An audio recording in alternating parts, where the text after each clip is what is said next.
విశాఖపట్నం రాజకీయాల్లో జనసేన పార్టీకి చెందిన ఇద్దరు కీలక నేతల మధ్య నెలకొన్న విభేదాలు ప్రస్తుతం తీవ్ర చర్చకు దారితీస్తున్నాయి. విశాఖ దక్షిణ నియోజకవర్గ ఎమ్మెల్యే వంశీకృష్ణ శ్రీనివాస్ యాదవ్, మాజీ కార్పొరేటర్ పీతల మూర్తి యాదవ్ మధ్య కొనసాగుతున్న ఆధిపత్య పోరు ఇప్పుడు బహిరంగ రాజకీయ చర్చగా మారింది. ముఖ్యంగా సెంట్రల్ పార్క్ లో ప్రతిపాదించిన ఫుడ్ కోర్ట్ నిర్మాణం ఈ వివాదానికి కేంద్ర బిందువుగా మారడంతో జనసేనలో అంతర్గత విభేదాలు బయటపడుతున్నాయా అన్న ప్రశ్నలు రాజకీయ వర్గాల్లో వినిపిస్తున్నాయి.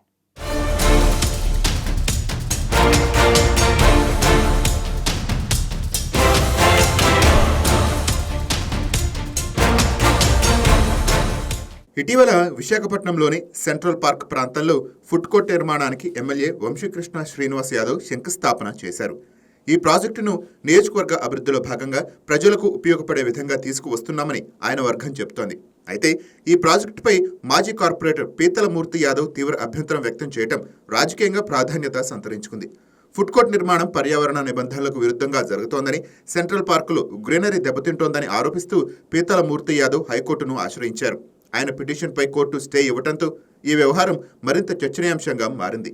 సాధారణంగా ప్రతిపక్ష పార్టీలు ప్రభుత్వ ప్రాజెక్టులపై కోర్టులను ఆశ్రయించడం రాజకీయాల్లో సహజమే.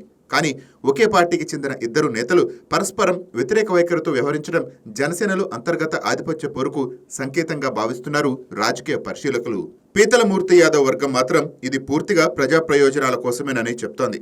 పార్క్ ప్రాంతంలో వాణిజ్య నిర్మాణాలు చేపట్టడం వల్ల పర్యావరణానికి నష్టం జరుగుతోందని, నగర ప్రజలకు అవసరమైన పచ్చదనం తొలగిపోతోందని వారు వాదిస్తున్నారు.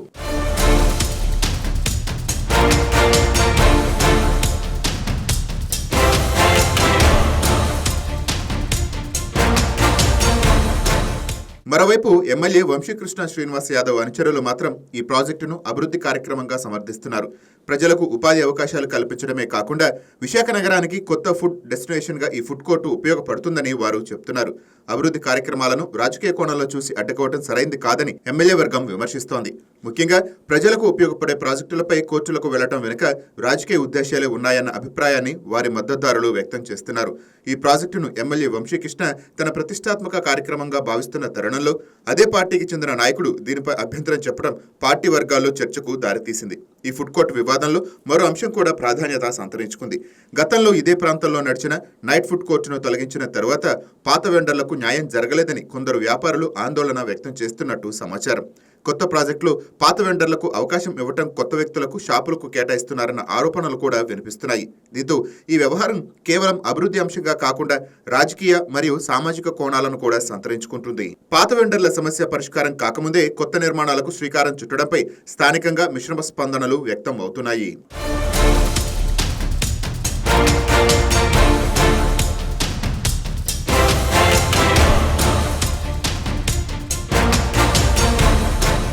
విశాఖ దక్షిణ నియోజకవర్గంలో జనసేన బలపడుతున్న సమయంలో ఈ తరహా పరిణామాలు చోటు చేసుకోవటం రాజకీయంగా ఆసక్తికరంగా మారింది. పార్టీ శ్రేణుల్లో కూడా ఇది కేవలం ప్రాజెక్టు వివాదమేనా లేక నియోజకవర్గ ఆధిపత్య పోరా అన్న చర్చ నడుస్తోంది. ఇద్దరు నాయకులు కూడా యాదవ్ సామాజిక వర్గానికి చెందినవారే కావటం, ఇద్దరికి స్థానికంగా వేరువేరు మద్దతు వర్గాలు ఉండటం ఈ పోరును మరింత రాజకీయంగా మార్చిందని విశ్లేషకులు చెప్తున్నారు. విశాఖ దక్షిణలో భవిష్యత్ రాజకీయ సమీకరణాలపై ఈ విభేదాలు ప్రభావం చూపే అవకాశం ఉందన్న అభిప్రాయాలు వినిపిస్తున్నాయి. ముఖ్యంగా స్థానిక సంస్థల ఎన్నికలు లేదా భవిష్యత్తు రాజకీయ అవకాశాల దృష్ట్యా ఇద్దరు నేతలు తమ బలాన్ని ప్రదర్శించుకునే ప్రయత్నం చేస్తున్నారన్న విశ్లేషణ కూడా ఉంది. ప్రస్తుతం ఈ వ్యవహారంపైన జనసేన పార్టీ అధికారికంగా పెద్దగా స్పందించలేదు. అయితే పార్టీ లోపల ఈ అంశంపై చర్చ జరుగుతోందన్న ప్రచారం ఉంది. ఒకే పార్టీకి చెందిన నేతలు బహిరంగంగా విభేదించడం పార్టీ ఇమేజ్పై ప్రభావం చూపే అవకాశం ఉండటంతో అధిష్టానం త్వరలో జోక్యం చేసుకునే అవకాశాలు ఉన్నాయన్న రాజకీయ వర్గాలు భావిస్తున్నాయి.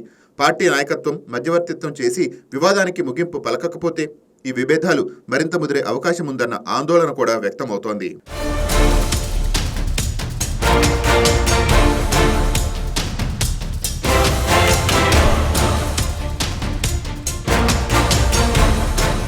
విశాఖపట్నం రాజకీయాలు ఎప్పుడూ రాష్ట్ర వ్యాప్తంగా ప్రత్యేక ఆకర్షణగా ఉంటాయి. ఇప్పుడు జనసేనలో చోటు చేసుకుంటున్న ఈ అంతర్గత విభేదాలు నగర రాజకీయాలకు కొత్త మలుపు తిప్పే అవకాశాలు కనిపిస్తున్నాయి. ఫుడ్ కోర్ట్ ప్రాజెక్టు, పర్యావరణ అంశాలు, పాత వెండర్ల సమస్య, పార్టీ అంతర్గత ఆధిపత్య పోరు ఇవన్నీ కలిసిపోవడంతో ఈ వివాదం సాధారణ రాజకీయ అంశాన్ని దాటి పెద్ద చర్చగా మారింది. ఇకపై ఈ వ్యవహారంపై జనసేన అధిష్టానం ఎలా స్పందిస్తుంది? కోర్టు పరిణామాలు ఎటువైపు దారితీస్తాయి? ఇద్దరు నేతల మధ్య విభేదాలు సర్దుబాటు అవుతాయా లేక మరింత తీవ్ర రూపం దాల్చుతాయా అన్నది ఇప్పుడు విశాఖ రాజకీయాల్లో ఆసక్తికరంగా మారింది.